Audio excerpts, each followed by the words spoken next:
एक ऋषि अपने शिष्य के साथ एक गांव में प्रवेश किए।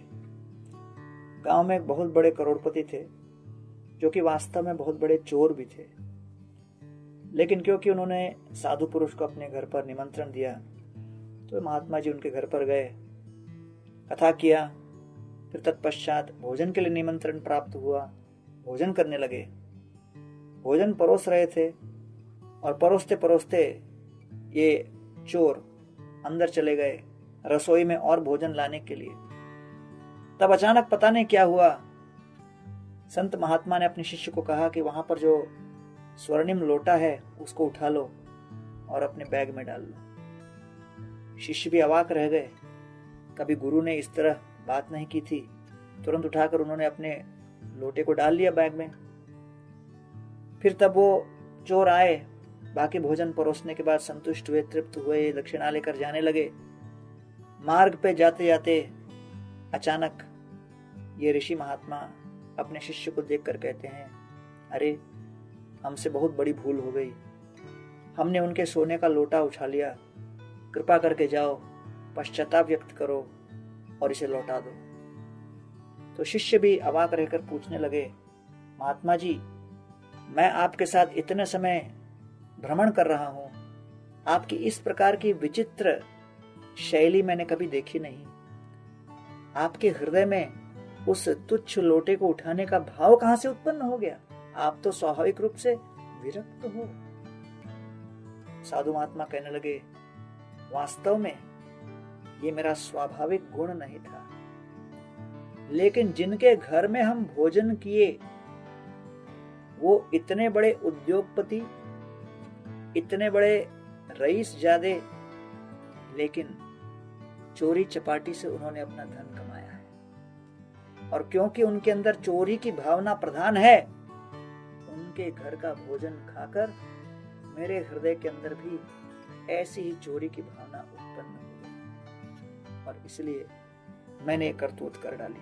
मुझे बड़ा पश्चाताप हो रहा है, क्योंकि अब भजन करने के पश्चात मेरा हृदय फिर निर्मल हुआ और मैं समझ पा रहा हूं कि मैंने गलती की। शिष्य गए, उस रईस व्यक्ति के पास जाकर कहने लगे, हमसे बहुत बड़ी भूल हुई, हम ये लोटा उठा के लाए, हम इसे लौटाना चाहते हैं। तो धनवान व्यक्ति कहते हैं, अरे वास्तव में मैं आपके गुरु को बहुत धन्यवाद देना चाहता हूं कि जिस समय संत महात्मा हमारे घर पर आए, भोजन खाए, उस भोजन का कुछ अवशेष मैंने जैसे ही पाया, केवल उस भोजन के अवशिष्ट को पाने मात्र से मेरे हृदय के अंदर एक महान क्रांति परिवर्तन आया और मैंने संकल्प किया कि आज से आगे कभी भी मैं कोई चोरी का काम नहीं करूंगा, मैं पूरी ईमानदारी के साथ कर्मठ परिश्रम करूंगा और ईमानदारी का ही धन कमाऊंगा।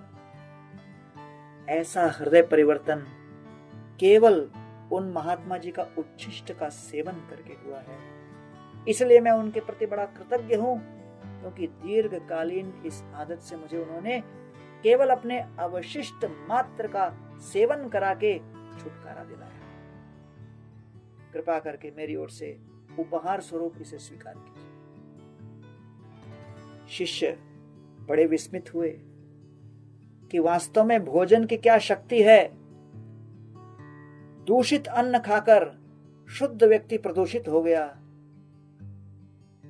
शुद्ध अवशिष्ट पाकर दूषित व्यक्ति का हृदय शुद्ध हो गया।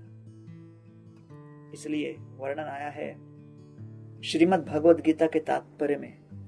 श्रील प्रभुपाद जी वर्णन करते हैं, आहार शुद्धौ सत्व शुद्धि, सत्व शुद्धौ ध्रुव स्मृति, स्मृति लम्हे सर्वग्रंथि नाम विप्रमोक्षाः। हमारे चित्तवृत्ति का परिवर्तन आरंभ होता है भोजन की शुद्धि से। जब भोजन शुद्ध होगा तब शनै शनै सत्व गुण की वृद्धि होगी, और जब सत्व गुण की वृद्धि होगी शनै शनै आध्यात्मिक स्मृति पुनर्लौट के आएगी। आइए अपने भोजन को शुद्ध करें और चित्त को शुद्ध बनाएं।